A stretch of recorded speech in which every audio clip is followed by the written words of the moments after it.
Eh bien bonjour, nous allons continuer aujourd'hui notre introduction à la programmation événementielle, toujours basée sur le petit programme qu'on a commencé dans la partie 1, avec pour l'instant donc une simple fenêtre et un bouton. Je vous rappelle, la fenêtre qui est ici s'appelle FRM principal, les propriétés du formulaire sont là, donc on verra un peu comment travailler avec, et pour l'instant j'ai mis un simple bouton. Et je vous rappelle que dans l'exécution, eh bien en fait, lorsque je lui demande d'exécuter mon programme, il ne se passe rien, tout simplement parce que je n'ai pas programmé mon application pour réagir sur le clic du bouton, mon bouton. Alors pour programmer justement la réaction de votre application, rien de plus simple, il va falloir accéder au code qui est derrière le bouton. Et on va voir en fait à quel code on a accès. Alors ici vous avez donc le programme. Vous avez plusieurs possibilités. Le plus simple pour moi, c'est de faire simplement un double clic sur le composant qui vous intéresse. Lorsque vous faites un double clic comme ça, par défaut, il vous ouvre une fenêtre. Donc tout ça, les using qui sont là, c'est ce qu'on a vu dans les références. Donc on peut le fermer, ça sert à rien de laisser ouvert. Donc vous voyez que c'est une structure un petit peu différente de celle que l'on a vue dans les programmes console. Ici, vous avez un initialize composant qui ne vous intéresse pas, donc on va, pareil avec le plus et le moins qui sont là, on va fermer. Voilà, et ce qui m'intéresse moi, c'est ça, private void btn, mon premier bouton. Ça, on retrouve ici le nom du bouton que l'on a utilisé, et ici le clic. Clic, ça signifie quoi? Que là, entre les deux accolades qui sont là, vous allez programmer la réaction de votre programme, la réaction de votre application, lorsque l'on clique sur le bouton, mon premier bouton. Alors, comment savoir ce qu'on est en train de faire? Dans cette fenêtre de code, vous avez cette barre là. Dans cette barre là, si je clique sur la petite flèche qui est là, j'ai simplement le FRM principal. D'accord? Là, si je clique là, j'ai trois petites choses, notamment avec mon premier bouton. Et le clic qui est là. Vous voyez, là, ce qui m'intéresse, c'est vraiment d'aller très vite, de vous montrer comment on clique sur quelque chose. Vous voyez qu'a priori, il ne nous montre pas en fait tout ce que l'on peut faire, tout ce qu'on peut programmer comme réaction sur le bouton, mon premier bouton. D'accord? Là, on est simplement là, et si je fais un clic droit là, a priori j'ai rien. Ici j'ai mes propriétés. Là il y a quelque chose que j'ai pas encore expliqué, qui sont les événements. Ici la page de propriétés. Si je clique sur les événements, là j'ai pas mal de choses, et c'est ça qui est intéressant. C'est comme ça a priori qu'on va pouvoir aller programmer d'autres réactions, parce que là quand j'ai fait un double clic, il me remonte mon forme1.cs, si je repars dans ce programme là, et j'ai accès donc au petit bout de code qui va réagir lorsque je fais un clic sur mon premier bouton. Si je veux par exemple programmer la réaction, c'est pas facile parce que sur un bouton en général on se sert que du clic. Les événements mouse par exemple, on le fera pas ici, c'est tous les événements de souris, soit qui cliquent dessus, soit qui décliquent, soit qui passent dessus. Si vous faites ça,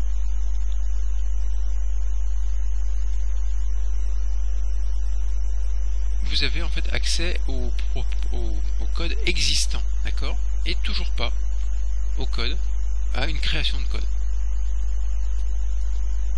Donc je vais revenir là. Donc vous voyez, pour l'instant c'est a priori pas simple d'aller chercher autre chose que le code du clic. Mais bon, pour l'instant c'est simplement quelque chose qu'il faut mettre dans votre coin de tête. On verra ça dans la vidéo suivante avec l'étude de 2-3 composants standards. Donc mon bouton, ici je vais faire deux choses.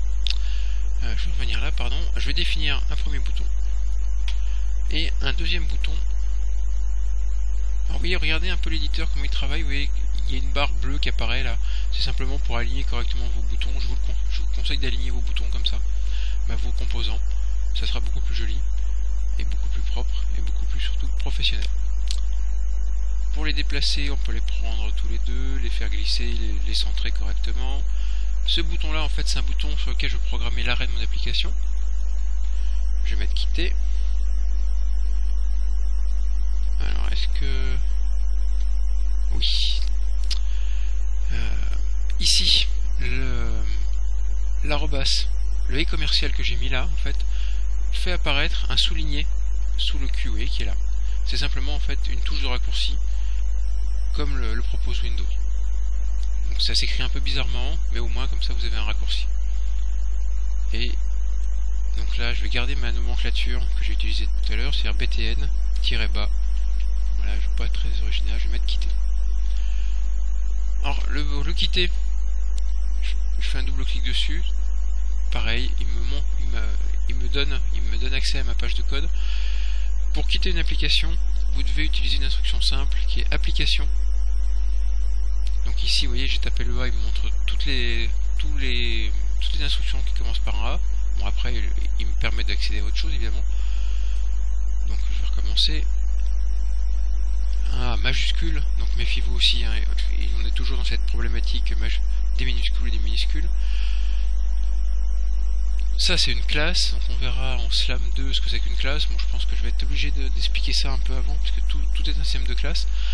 Donc, on va dire dans le groupe du code application, en faisant le point, il me montre en fait tout ce que je peux déclencher comme ordre. Et ce qui m'intéresse, c'est l'ordre qui commence par un grand E et qui s'appelle exit. Exit, alors ça informe toutes les pompes de messages qu'elles doivent se terminer. Alors une pompe de message, je pense que c'est un petit souci de traduction, mais là j'avoue que ça dépasse mes compétences. J'avoue, j'ai pas encore regardé ce que c'est que ce terme de pompe de message. A priori, c'est tous les messages qui circulent entre les process de votre programme. Donc ça veut dire qu'en fait, ça ferme toute l'application proprement. C'est surtout ça qui est intéressant. On va faire une application .exit, par contre on n'oublie pas le point virgule, hein, toujours standard en C#. Alors là, qu'est-ce qu'il me veut? Bon, on va recommencer, c'est pas grave. Application .exit. Ah oui, je pense que j'ai oublié ça, voilà. Voilà, c'était les parenthèses que j'avais légèrement oubliées. Donc le contrôle ED marche toujours. Donc ici, dans mon premier bouton, hein, je travaille vraiment dans cette démo là que sur des boutons. Bah, je vais faire apparaître un petit message. Le message, tout ce qui est message affiché à l'écran. Alors je parle pas d'information, hein, je parle vraiment de message, donc de boîte de dialogue. Commence par message, box, boîte de message. Point. Et qu'est-ce qu'on va... Vous voyez qu'il nous montre que trois